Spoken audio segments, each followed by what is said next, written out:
shirkan oo ah mid ballaaran isla markaana looga hadlayo arrimaha ammaanka, iskaashiga iyo wada shaqaynta madaxda maamul goboleedyada iyo dowladda dhexe ee Soomaaliya ayaa maanta waxa uu si toos ah uga furmay gudaha magaalada Muqdisho.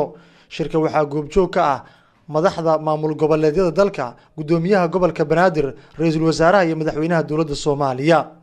Shirka madaxda maamul goboleedyada iyo dowladda Soomaaliya waxaa ka warbixiyay wasiirka wasaaradda arrimaha gudaha Abdi Faarax Juxa oo ugu horeyn tacsi ka diray qaraxii dhawaan magaalada Muqdisho ka dhacay. Bismillahir Rahmaanir Rahiim.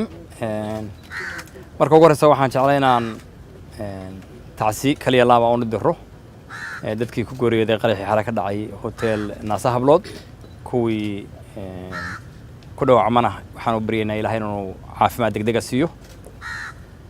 Dhacdo aad u xun bay ahayd. Taa marka si guud baan uga tacsiyeynaa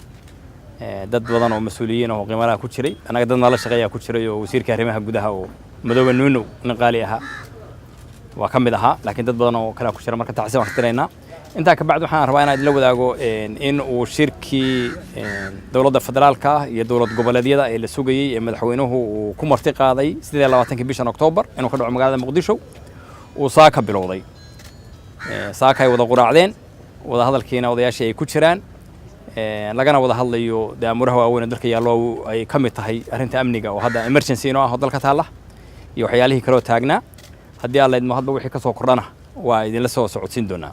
marka intaas rabnaa inaan idin wadaagno inuu shirkiisa rasmi ah